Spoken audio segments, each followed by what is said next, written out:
Kabupaten Blitar merupakan salah satu kabupaten yang ada di Jawa Timur. Kabupaten Blitar memiliki luas mencapai 1.744,32 km² atau setara dengan 174,432 hektar dan memiliki 22 kecamatan, 220 desa, dan 28 kelurahan dalam kabupaten ini. Salah satu wilayah perencanaan kami berada pada Kecamatan Nglego, yang mana luas wilayah perkotaan Nglego sebesar 92,38 km² atau 5,83% dari luas Kabupaten Blitar. Kecamatan Nglego terbagi menjadi 11 desa, yaitu Desa Bang Asri, Desa Jiwut, Desa Krenceng, Desa Kemloko, Desa Dayu, Desa Ngoran, Desa Nglego, Desa Modangan, Desa Penataran, Desa Kedawung, dan Desa Sumber Asri. Dalam wilayah perencanaan kami, batas delineasi perkotaan Nglego ditetapkan berdasarkan orde dari setiap analisis yang dilakukan, meliputi analisis orde perkotaan Christoller, indeks sentralis Marshall, skalogram, LISA, dan analisis interaksi peruangan. Dari hasil analisis kami, terbentuklah wilayah perencanaan perkotaan Nglego ini.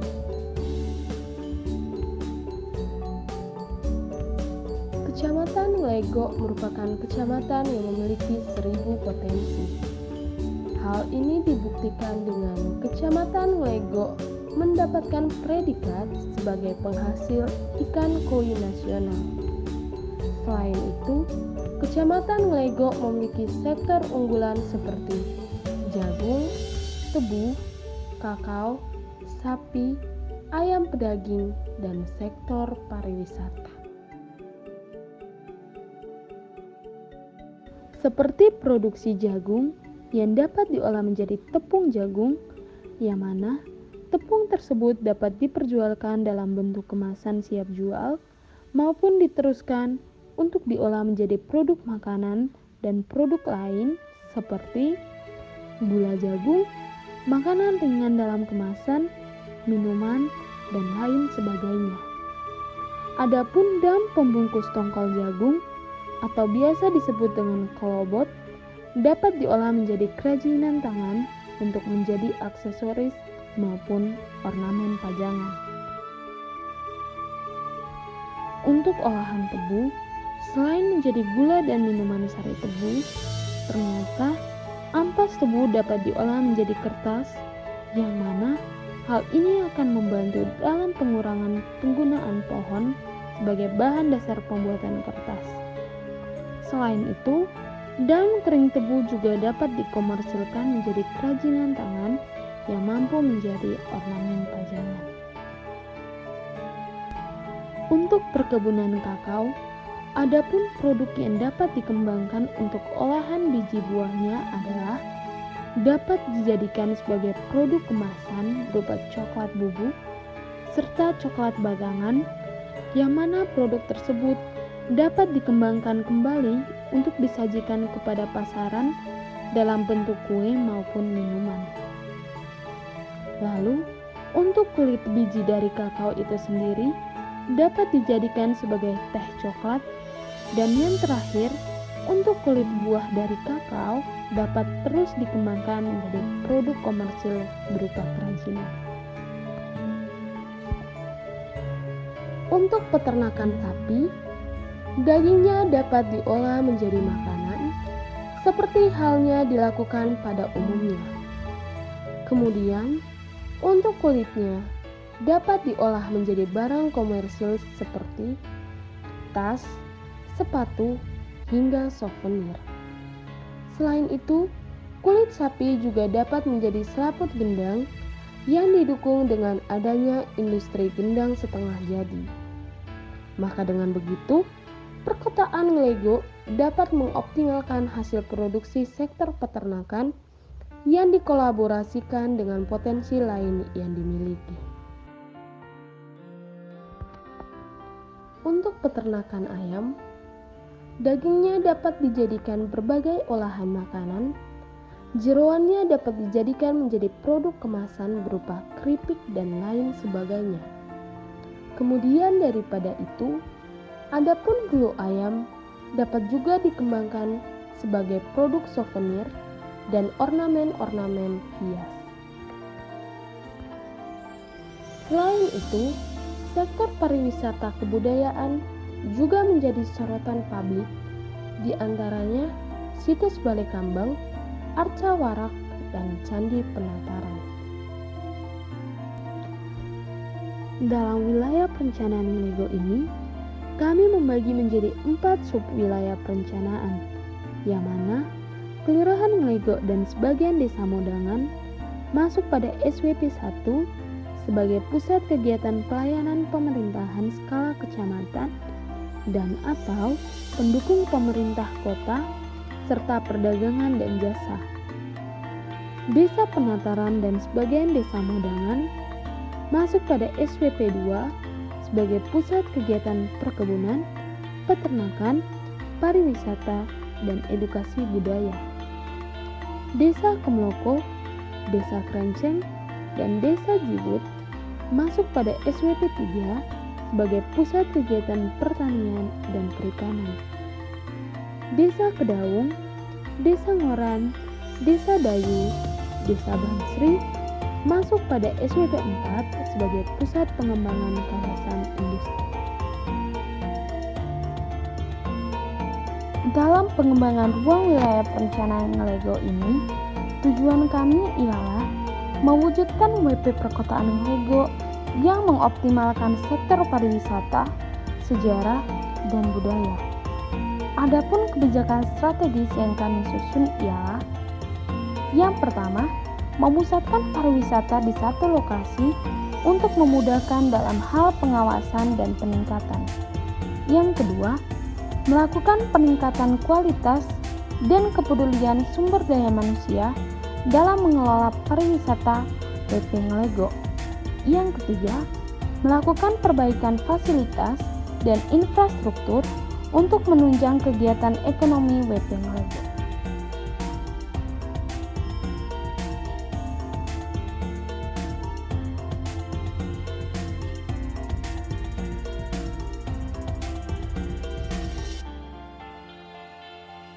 Untuk zona ruang terbuka hijau di WP Ngelego memiliki luas 4,96 hektar.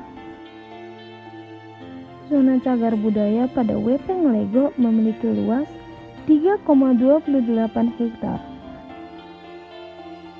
Pada rencana zona budidaya, adapun zona hutan produksi di WP Perkotaan Ngelego yang direncanakan adalah seluas 363,6 hektar. Untuk pengoptimalan pada zona pertanian, adapun kawasan pertanian yang direncanakan seluas 2.347 hektar. Budidaya zona perikanan. Pengembangan perikanan ini akan memanfaatkan komoditas yang ada di Kecamatan Ngelego, yaitu ikan koi yang direncanakan seluas 8 hektar. Budidaya zona pariwisata. Pada zona pariwisata ini, Perkotaan Ngelego akan direncanakan seluas 3,2 hektar. Zona perumahan pada Perkotaan Ngelego direncanakan seluas 956 hektar yang tersebar di seluruh SWP yang diarahkan dalam pemanfaatan ruang menyesuaikan intensitas bangunan yang telah ditetapkan pada rencana tata ruang yang lebih tinggi.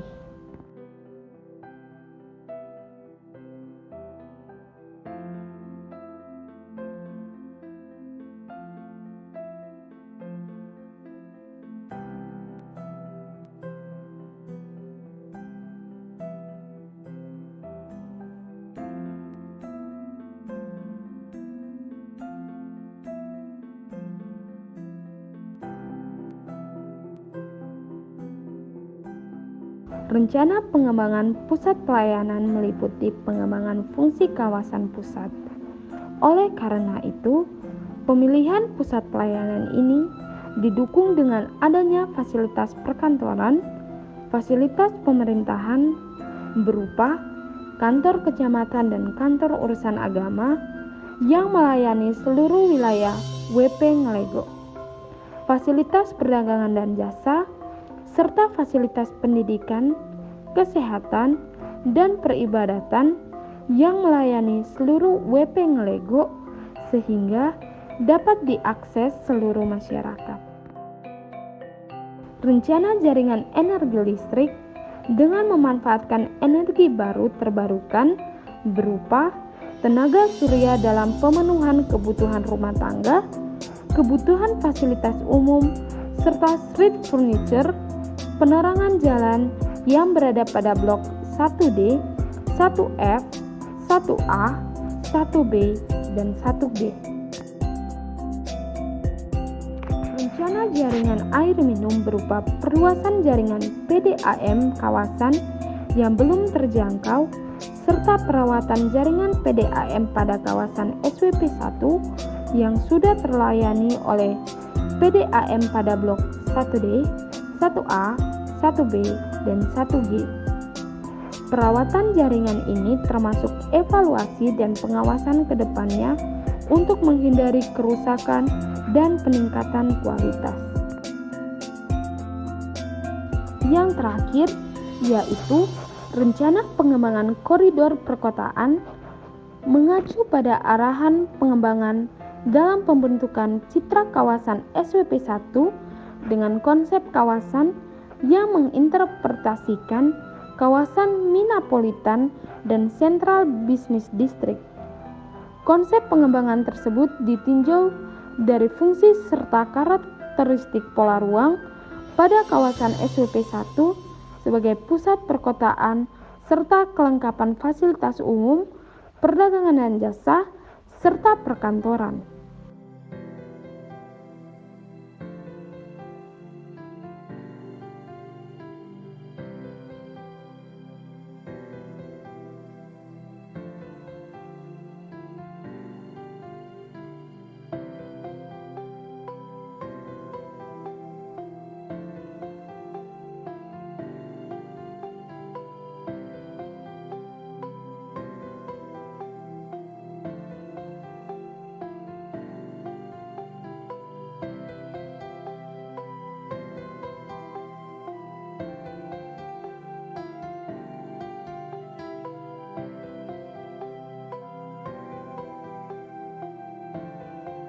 Rencana pengembangan subpusat pelayanan kawasan perkotaan yang berada pada Desa Penataran yaitu pada blok 2A, 2C, 2E dengan fungsi pusat kegiatan perdagangan dan jasa dengan terdapat pula pasar tradisional yang menjadi pasar utama di perkotaan Ngelego serta Desa Penataran sebagai pusat sektor pariwisata terkait budaya dan sejarah.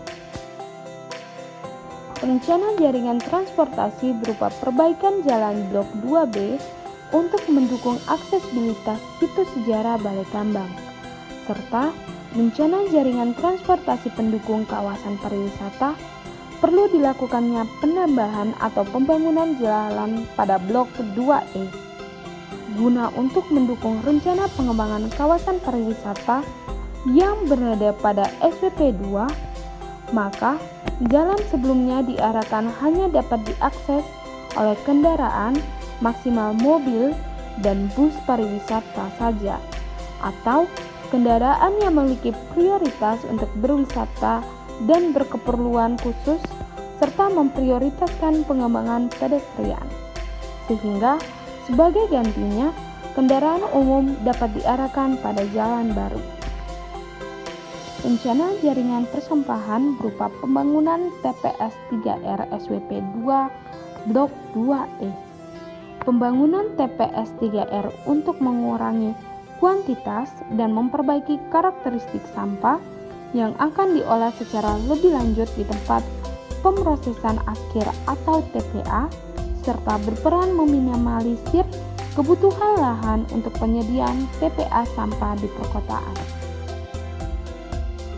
Rencana jaringan energi listrik dengan memanfaatkan energi baru terbarukan berupa tenaga surya dalam pemenuhan kebutuhan rumah tangga, kebutuhan fasilitas umum, serta street furniture penerangan jalan pada blok 2A dan 2C. Rencana jaringan drainase berupa optimalisasi kinerja jaringan drainase serta rencana pembangunan jaringan drainase sekunder tertutup SWP 2 Blok 2A untuk kawasan pariwisata. Pemilihan jaringan drainase tertutup karena lokasi tersebut merupakan pusat pariwisata. Oleh karena itu, drainase dibuat tertutup untuk mengutamakan kenyamanan pengunjung. Rencana pengembangan koridor perkotaan mengacu pada arahan pengembangan dalam pengembangan kawasan pariwisata pada koridor perkotaan dengan pembentukan citra kawasan pariwisata sejarah dan budaya Candi Penataran, sehingga dalam perwujudan citra koridor kawasan pariwisata Candi pada blok 2A direncanakan dalam penciptaan fasad kawasan sesuai dengan yang telah didesain untuk mendukung dalam penciptaan suasana kerajaan pada zaman dahulu sebagai pendukung perwujudan kawasan pariwisata bertemakan candi dengan dikembangkannya pengembangan jalur pedestrian dengan vegetasi berupa pohon dan tanaman serta street furniture berupa tempat duduk, tempat sampah, dan penerangan jalan. Dengan fungsi SWP 2 sebagai pusat pariwisata sejarah sehingga direncanakan sedemikian rupa agar dapat menarik minat pengunjung serta mengutamakan kenyamanan pejalan kaki baik pengunjung maupun masyarakat perkotaan Ngelejo.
Rencana Subpusat Pelayanan Kawasan Perkotaan yang terletak pada Desa Jiwut atau pada Blok 3A dan 3B dengan fungsi yang telah ditetapkan. Rencana jaringan energi listrik yang memanfaatkan energi baru terbarukan berupa tenaga surya dalam pemenuhan kebutuhan rumah tangga serta street furniture penerangan jalan yang berada pada Blok 3A dan 3B. Rencana pengembangan koridor perkotaan mengacu arahan pengembangan koridor perkotaan dalam pembentukan citra kawasan menjadikan SWP 3 dengan konsep kawasan yang menginterpretasikan serta menjadi simbolik kawasan pertanian. Konsep pengembangan tersebut ditinjau dari fungsi kawasan serta karakteristik potensi SWP 3 yang didominasi oleh kawasan pertanian, sehingga dalam perwujudannya dilaksanakan pada koridor perkotaan Blok 3A dan 3B yang direncanakan dalam pengembangan jalur pedestrian menggunakan paving beserta street furniture berupa penerangan jalan, tempat sampah, serta pembangunan ulang gapura dengan desain yang telah dibuat sebagai pembuka perkotaan Legok dengan nama Sankara Triasi Dewi Sri. Pengembangan perkotaan Lego direncanakan untuk dapat mendorong efisiensi serta lebih memanfaatkan peluang pasar yang ada dalam peningkatan perekonomian dari hasil komoditas pertanian, perkebunan, peternakan, perikanan, serta potensi pariwisata. Mengingat pada kondisi pandemi yang mematikan peluang pasar dari segala sektor, maka dengan perkembangan kondisi yang kian membaik pada saat ini, maka adapun strategi ini diprioritaskan dalam menghidupkan potensi pariwisata agar mampu beroperasi kembali sebagai pembuka peluang pasar perekonomian sektor komoditas serta perdagangan dan jasa. Dalam pengembangan pariwisata ini beriringan dalam peningkatan kualitas hasil komoditi dengan peningkatan sumber daya manusia dengan memperluas lapangan pekerjaan serta meningkatkan dan mengoptimalkan sistem pendidikan, dilakukannya penyuluhan kepada masyarakat untuk memberikan insight dalam pengelolaan UMKM yang lebih maju dan komersial. Dan yang terakhir, perlunya melestarikan adat atau budaya perkotaan Lego yang mana dapat dimanfaatkan dalam pengembangan sektor pariwisata serta festival pariwisata sejarah dan budaya. Sehingga selain melibatkan instansi atau para stakeholder yang bersangkutan, juga melibatkan peran masyarakat dalam mewujudkan pembangunan daerah serta terwujudnya pemanfaatan ruang yang efektif, tepat guna, dan konkret berdasarkan tata ruang wilayah yang lebih tinggi.